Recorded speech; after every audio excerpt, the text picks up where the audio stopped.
하겠습니다. 네. 잘 나가고 있죠? 잘 들리시죠? 자, 다음 챕터로 넘어갑니다. 네, 다음 챕터는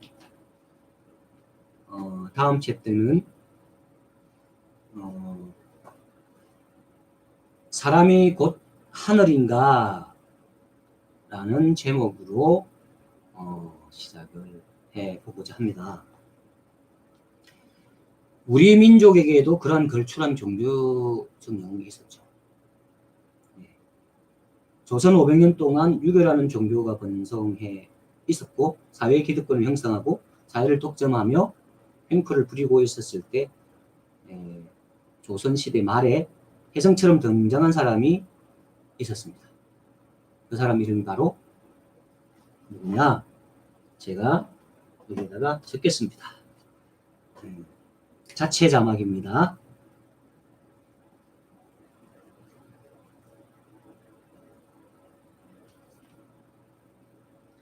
네. 최재우입니다. 네, 최재우인데요. 이 사람은 동학의 창시자이죠. 네, 동학의 창시자인데 이 사람이 이렇게 얘기를 합니다. 당시 사회적으로 신분이 천한 사람이나 존귀한 사람이나 양반이나 천민이나를 막론하고 모두 본원적으로 그 안에 한울림이라는 무궁한 존재를 모시고 있으므로 세상의 모든 사람들은 평등하다는 것이다. 즉 시천주라는 수은 선생의 가르침에는 본원적인 평등 사상이 깃들어 있는 것이다 라고 동학교조 수은 최재우라고 하는 책에서 얘기하고 있습니다. 여기서 하나님이라고 그러지 않고 이런 표현을 씁니다.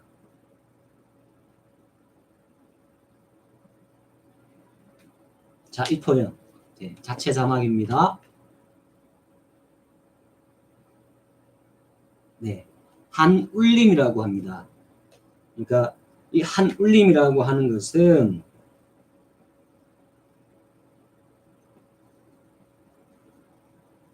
네, 지금 말하는 하나님 다 됩니다. 네. 어쨌든 이 한울림이라는 하나님이라고 하는 존재가 우리 사람에게 각자 있다라고 하는 얘기예요. 하나님을 모시고 있다라고 하는 얘기죠. 놀랍지 않습니까? 조금 전에 예수가 했던 얘기와 동학교조 최재우가 했던 얘기가 박수를 치면서 일맥상통하는 얘기인 거죠. 네. 대단한 가르침입니다. 그래서 제가 그 책을 소개해 드리겠습니다. 잠시만요. 제 서재에서 가져오겠습니다. 잠시만요.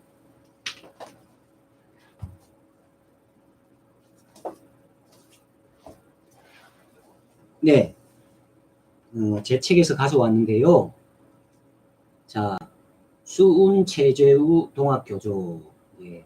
동학교조 수은 최재우라는 책이고, 제가 밑줄 그으면서 많이 읽었던 책이고요. 도서출판 모시는 사람들에서 출간을 했고, 윤석산이라는 분이 지었습니다. 다시 한 번 더 말씀드리면, 동학교조 수은 최재우라는 책. 제가 한동안 동학책을 한 몇 번 읽었습니다. 네, 여기서도 제가 밑줄을 치면서 읽었고 참 가슴이 설레는 그런 책이었습니다. 어쨌든 이 책에서 조금 전에 말씀드렸던 그 내용, 시천주라는 내용을 말하고 있습니다. 네, 그러면서 수은 선생은 그의 가르침을 통하여 당시 억압된 민중들에게 모든 인간은 무궁한 존재로서 평등하며 또 평등해야 한다는 새로운 자각을 불어넣는 동시에 당시 겪고 있는 시대적 위기를 극복할 수 있는 힘이 다른 어느 곳에 있는 것이 아니라 민중 자신에게 있음을 일깨워주고 있는 것이다. 라고 같은 책 224쪽. 네, 이 책 224쪽에서 얘기해주고 있습니다. 네, 사실 이러한 최재우의 사상은 동학의 2대 교조와 3대 교조를 지나면서 아주 위대한 하나의 사상으로 집약되었다. 그것은 나중에 동학을 천도교로 개명하면서 한국의 독립운동, 식문화운동을 주도했던 의암 손병희 를 포함한 동학의 세 지도자의 가르침을 잘 묶으면서 천도교의 핵심 사상이 정리되는데, 곧 남녀노소 빈부귀천을 막론하고 사람은 여기서 중요합니다. 누구나 하늘을 모시고 있으니 하늘의 성품을 잘 길러 사람이 곧 하늘과 같다 라는 놀라운 사실을 구체화시켰다는 것이죠. 자, 1대 교조인 최재우, 최재우, 최재우 1대 교조에서부터 2대 교조가 최시형, 그다음 3대 교조가 손병희 이렇게 되는 거죠. 최재우, 최시형, 손병희 이렇게 되는데, 하늘을 모시고 있으니라고 하는 시천주, 우리 마음에 하늘을 모시고 있는 시천주 사상을 얘기했던 1대 교조 최재우, 그다음 2대 교조 최시형은 그 하늘의 성품을 잘 길러라고 해서 해월 최시형은 그렇게 얘기를 했습니다. 이것을 양천주라고 합니다. 시천주 하늘을 모셨다. 양천주 하늘을 길렀다. 그리고 사람이 곧 하늘로 갔다. 인내천, 의암, 손병희 3대 교조에 있어서 완성이 됩니다. 하늘을 모셨고 내 속에서 하늘을 길러냈고, 드디어 그것은 사람이 곧 하늘이라고 하는 사상에서 절정에 이르게 되는 거죠. 이렇게 해서 이 동학의 가르침, 동학의 깨달음이 그 당시에 백성들에게 울림을 준 거죠. 여러분 아시다시피 그 당시에 민중들은 예수시대처럼 또는 부처시대처럼 공자시대처럼 마호메트 시대처럼 똑같이 민중들이 고통당하는 시대였다는 것입니다. 종교 교조들이 태어나서 자라고 성장해서 그들이 출세할 때쯤, 세상에 출사표를 던질 때쯤에 하나같이 민중들이 고통당하던 민중고통 시대였습니다. 마찬가지로 동학의 교조 최재우가 이 세상에서 출사표를 던질 때 우리 민중들은 고통이 극에 달했죠. 그 당시 양반으로부터 수탈을 당했고 또 일본과 청나라의 수탈을 당했습니다. 이런 민중고통 시대에 동학은 분연히 일어섰습니다. 저는 요즘 녹두꽃이라는 드라마를 열심히 보고 있는데요. 그 드라마를 통해서 참 많은 것을 보고 느끼게 됩니다. 거기서도 중요한 것은 인내점. 사람이 곧 하늘이다. 바꿔 말하면 하늘이 곧 사람이다. 하나님이 사람이다. 사람이 곧 신이다.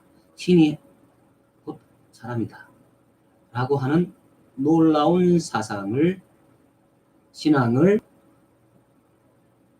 설파하는 것. 왜 하필 민중고통 시대에 이런 것이 설파될까요? 그렇죠? 사람이 사람 위에 있어서 그 사람이 사람을 짓밟고 괴롭히고 억누를 때 희망이 없다고 생각하고 절망적일 때 사람들에게는 필요한 진화가 생기는 겁니다. 그게 무엇이겠습니까? 이것을 뒤집을 만한 신화가 필요합니다. 그 신화가 뭐냐면 인내천이라는 거예요. 사람이 곧 신이다. 그러므로 우리는 모두 평등하다. 누구도 차별받을 수 없다. 모두가 하나님이고 신이기 때문이다.